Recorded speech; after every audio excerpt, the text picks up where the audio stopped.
अरे मम्मी, वहीं रुक जाओ, अंदर मत आओ। तुम्हारे पाँव और साड़ी के नीचे का भाग बहुत गंदा हो चुका है। बारिश का कीचड़ लग चुका है। अभी मेरा कमरा खराब कर दोगी तुम। रिया अपनी माँ विमला जी को रोकते हुए बोली।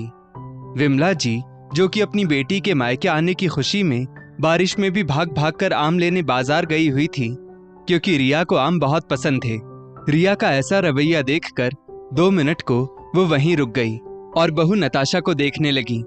नताशा बोली, आइए मम्मी जी, मैं बाथरूम में आपके पैर धुलवा दूं। नताशा विमला जी को बाथरूम में ले गई और नीचे झुककर उनकी साड़ी और पैर को साफ करने लगी। आज सुबह से ही नताशा और सास विमला जी घर की बेटी रिया के मायके आने की खुशी में घर के सारे काम फटाफट निपटा रहे थे।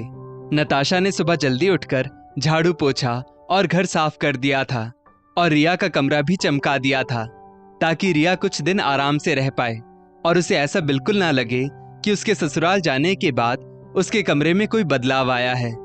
नताशा ने रिया के बेड पर नई चादर बिछा दी और नाश्ते में समोसे और जलेबी भी बना दी थी। समोसे रिया को बहुत पसंद थे, इसलिए बहुत सोचने के बाद नताशा को समोसे और जलेबी बनाना सही लगा था। रिया की शादी अभी कुछ महीनों पहले ही बहुत अमीर घराने में हुई थी। रिया की मौसी सुमित्रा ने उसका रिश्ता करवाया था। रिया देखने में बहुत सुंदर थी। उसके ससुराल वालों ने एक फैमिली फंक्शन में रिया को देखते ही पसंद कर लिया था। रिया की मौसी सुमित्रा लड़के के परिवार को अच्छे से जानती थी, इसलिए उनके हाथों ही ये रिश्ता भेजा था। थोड़ी ही देर बाद रिया अपनी कार में अपने मायके आ गई थी। ड्राइवर को उसने कार लेकर वापस अपने ससुराल भेज दिया था, क्योंकि वो इस बार मायके कुछ दिन रुकने आई हुई थी। जैसे ही रिया मायके आई, नताशा ने प्यार से उसका स्वागत किया। नताशा जैसे ही रिया के गले लगी, रिया नताशा को खुद से दूर करते हुए बोली, भाभी, ये बाल में कौन सा तेल लगाया है? सुगंध की जगह दुर्गंध आ रही है। नताशा मुस्कुराकर बोली, रिया, वही तेल है जो मैं पहले से लगाती हूँ, तुम्हें पता तो है। रिया घर के अंदर आते ही अपने कमरे में घुस गई। पीछे से नताशा उसके लिए चाय पानी और नाश्ता लेकर आ गई। नताशा के कमरे में आते ही रिया बोली, भाभी, ये बेडशीट आप वही सस्ते वाले बाजार से उठाकर ले आई है ना? हम लोगों को तो ऐसी बेडशीट पर नींद ही नहीं आती। सारी ब्रांडेड चीजों की आदत है ना हमें। आप भी थोड़ी ब्रांडेड चीजों की आदत डाल लो। अब कब तक वही पुरानी घिसी पिटी चीजें इस्तेमाल करती रहोगी?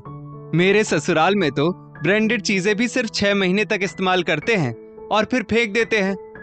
नताशा समझ चुकी थी कि रिया को पैसों का घमंड आ गया है। प्लेट में जलेबी और समोसे देखकर रिया फिर बोली, भाभी, मैं इतना ऑयली और घी वाला आइटम बिल्कुल नहीं खाती। आप इसे वापस ले जाइए, मैं कुछ नहीं खाऊंगी। नाश्ता मैं घर से करके आई हूँ, अब डायरेक्ट लंच ही करूंगी। थोड़ी देर बाद विमला जी और रिया डाइनिंग टेबल पर बैठ चुके थे। नताशा भी वहीं आकर बैठ गई और सभी को खाना परोसने लगी। खाने का एक निवाला खाते ही रिया बोली, भाभी, आप अब तक सरसों के तेल में खाना बनाती हैं। हमारे यहाँ तो सारा खाना ऑलिव ऑयल में ही बनता है। खाने में से सरसों के तेल की इतनी महक आ रही है कि मुझसे तो खाना भी ना खाया जाएगा। अब नाश्ता भी नहीं किया आपके यहाँ और खाना भी पसंद नहीं आ रहा। भाभी, आप भी अब से खाना ऑलिव ऑयल में ही बनाया करो। नताशा कुछ नहीं बोली। दोपहर में रिया अपने कमरे में आराम करने चली गई। नताशा ने सारे बर्तन साफ किए और विमला जी भी नताशा की सब काम में मदद कर रही थी। विमला जी बोली, नताशा, रिया के व्यवहार में बहुत बदलाव आ गया है। तुम रिया की बातों का बुरा मत मानना और उसकी मनमानी को यूं सहो मत। जहां तुम्हें लगे कि वो गलत बोल रही है, उसे जवाब दे दो, वरना उसकी ये बोलने की आदत बढ़ती जाएगी। नताशा बोली, मम्मी जी, रिया को ससुराल के पैसों पर घमंड आ गया है, इसलिए वो ऐसी बातें कर रही है। आप भी उसकी बातों पर ज्यादा ध्यान मत दीजिए। थोड़ी देर बाद नताशा बरामदा साफ कर रही थी और विमला जी वहीं बैठी उससे बातें कर रही थी। रिया अपने कमरे से उठकर बाहर आई और बोली, भाभी, अब इस पुराने घर को कितना चमकाओगी? पुराना तो पुराना ही रहेगा। यहाँ का फर्नीचर, यहाँ की दीवारें सब जवाब दे रही है और कह रही है, अब तो नया घर ले लो। नताशा बोली, रिया, खबरदार, जो मेरे घर के बारे में कुछ कहा तो। तुमको मेरी बिछाई चादर पसंद नहीं, मेरे हाथ का नाश्ता और खाना पसंद नहीं, क्योंकि उसमें तुम्हारे घर जैसा ब्रांडेड तेल और घी नहीं। मैंने कुछ नहीं कहा। मैं कब से तुम्हारी बातें बर्दाश्त कर रही हूँ, मगर मेरे घर को कुछ मत कहना। तुमको पैसों का बहुत घमंड आ गया है रिया। माना तुम्हारा ससुराल बहुत अमीर है, मगर भूलो मत तुम्हारा बचपन इसी घर में बीता है। जैसा जीवन हम अभी जी रहे हैं, तुम वैसा ही जीवन जीकर यहाँ से विदा हुई हो। ससुराल की शानो शौकत देखकर तुम अपने मायके की इस तरह बेइज्जती नहीं कर सकती। हमारी जितनी चादर है हम उतने ही पांव पसारेंगे रिया। विमला जी भी रिया से बोली, रिया, नताशा बिल्कुल सही कह रही है। इस बार मुझे बिल्कुल लग ही नहीं रहा कि मेरी बेटी अपने मायके आई है। ऐसा लग रहा है कोई पराया इंसान आया हो। चारों तरफ एक सन्नाटा पसर गया। रिया कुछ नहीं बोली और आकर डाइनिंग टेबल पर बैठ गई।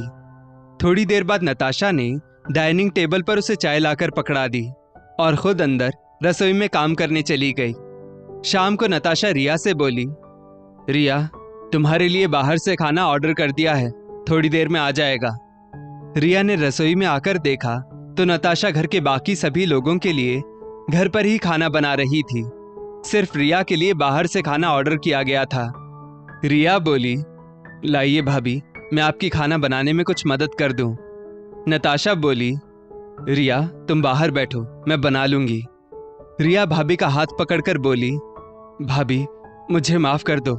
ससुराल में अलग माहौल देखकर शायद मैं भी हवा में उड़ने लगी थी, इसलिए मैंने अपने ही मायके की इतनी बेइज्जती की। मगर भाभी, आपने मेरी आंखें खोल दी। मैं भूल गई थी कि मैंने कैसे यहाँ अपना प्यारा बचपन बिताया है। आपने कैसे मुझे हमेशा माँ जैसा प्यार दिया है। वो पीछे से नताशा के गले लग गई और उसकी आंखों से आंसू बह निकले। दोस्तों, कभी कभी कुछ लड़कियां संपन्न ससुराल पाकर अपने मायके वालों तक को इज्जत नहीं देती। वे ससुराल की चकाचौंध रोशनी में अपनों को भी पराया कर देती हैं।